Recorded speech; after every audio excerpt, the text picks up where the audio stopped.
Hello and welcome back to day 28 of 30 Days to Learn Photoshop. This is the Dodge Burn Sponge Blur Sharpen and Smudge tools.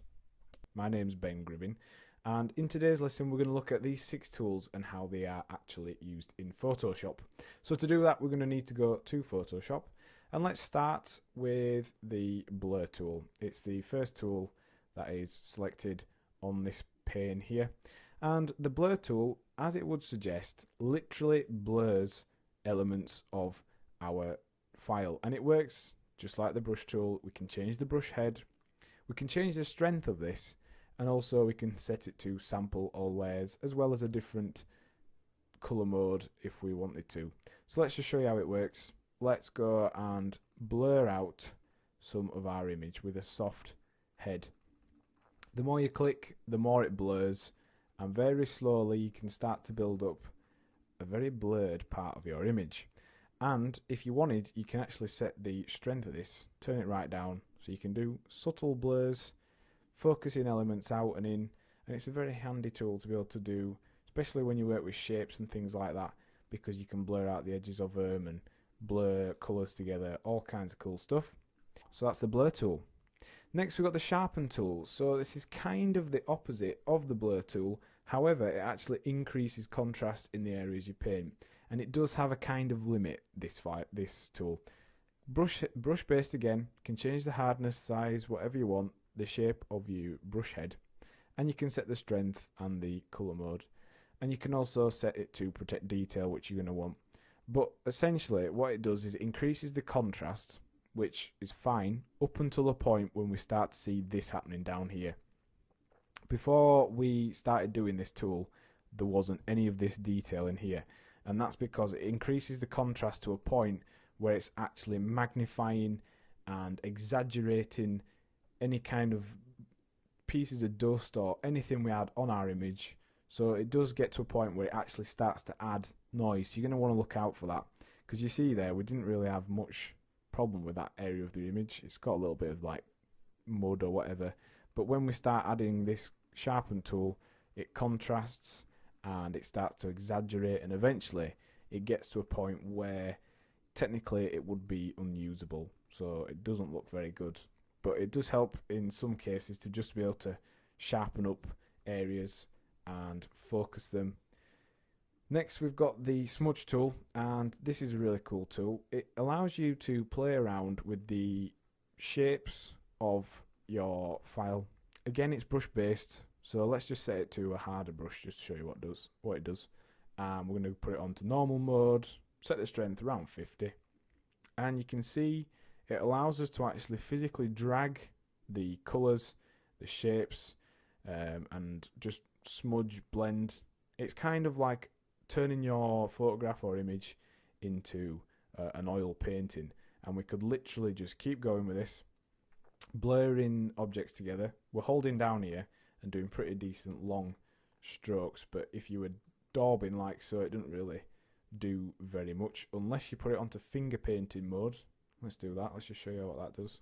You can see here it's a lot more like a kiddie's finger painting, and especially if you do little daubs, it kind of samples the colour from the area and does that. So that's the smudge tool.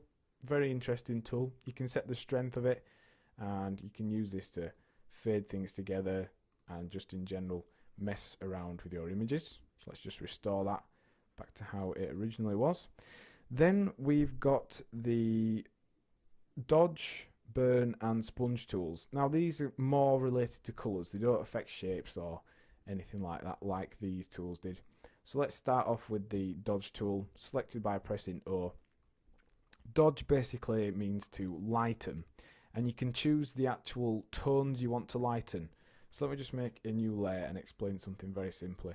In every image you have got highlights, which are basically whites, you've got midtones, which are greys, and you've got shadows, which are your darker, closer to black colours. So you've got highlights, shadows down here, and midtones. So what we can do is we can actually manipulate the colour range in our file by using this tool, and we can actually lighten any area we want to lighten. So we're using the dodge tool, we've put it to shadows, so this would be kind of the actual shadows of our file.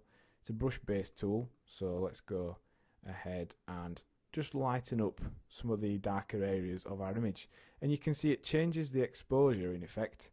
So down here where we've got really dark elements, we can actually start painting in detail that wouldn't otherwise be there. And also it doesn't affect the rest of our image, because yes, we can do this on a broad level, we can change the entire image if we wanted to do.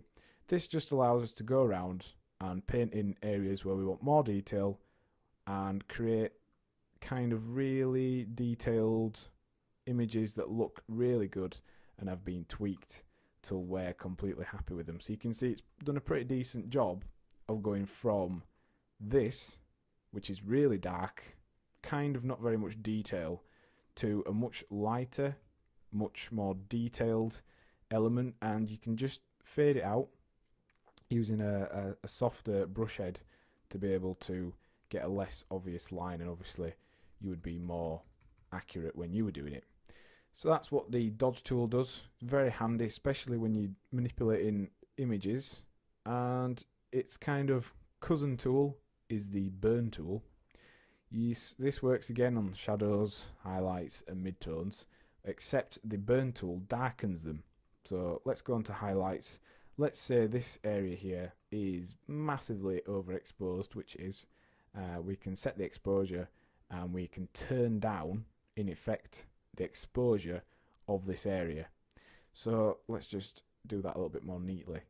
You can turn the hardness up, set the setting down, and we can just paint over here, paint around the element where we want it to be darker, and it will actually change the levels for you on that area where you are painting in effect, sort of painting in detail.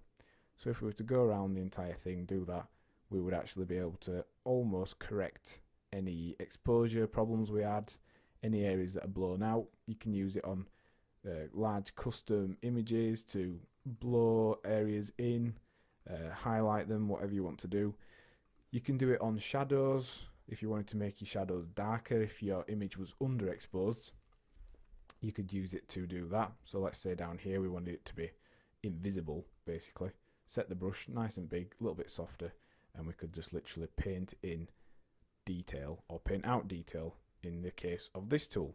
So that's the burn tool. Literally, you can think of it as burning your image, as if it had been burnt. What effect that would have to an image, it would make it less detailed and a lot darker. Finally, we've got the sponge tool. Now the sponge tool can work two ways. It can be in desaturate or saturate modes. And you can think of this as though when you were a kid at school, if you ever did a painting with some sponges, you can do two different effects. You can actually apply colour quite heavily, quite strongly, or if you had a clean brush, clean sponge, you could suck off the colour, remove the colour, and that's what the sponge tool does, very basically. So it's actually a brush-based tool again, so you can have different shapes, different hardnesses, whatever you want, and you can set it to desaturate mode. You can actually do flow with this, which is good, because the more you go over an area, the more desaturated it gets. So let's just take out the colour from down the side here, and you can see we're actually removing any colour in our image. It's all converting to either black, a white or a grey, as though it was a black or white image, which is very interesting, and it's a cool effect. You can use it quite a lot, and you can use this to, if something was too bright, you could just tone it down a little bit. So you could just knock the tone down of an area, or you could use it to create areas of black and white, areas of colour to highlight things. However, on the flip side, let's just restore our image to the original using the history tool. Go to the original image. We can saturate our image. So this is as though the colours underneath our head are being increased in vibrancy and made a lot brighter. So let's do this down the side here. You can see instantly the orange there went basically high vis orange, and if we were to set the brush head large and paint over a larger area of our image, you can see the more and more we brush over the areas, the more the colours are coming out, the more vibrant the colours are becoming, and the more punchy an image becomes, until you get to a point where it's kind of oversaturated. But there is a fine line. You can create some really interesting effects with this, remembering that it is based on flow. So the more you paint over an area, the more and more saturated or desaturated, whichever mode you've got it on, it actually does. So what have we learned in today's lesson? Well, we've learned how and when to use the dodge, burn, smudge, sharpen and blur and sponge tools independently. So your task for the lesson is to experiment using these tools on a photograph. Next time on 30 Days to Learn Photoshop, we'll be solving problems in Photoshop. Thanks for listening.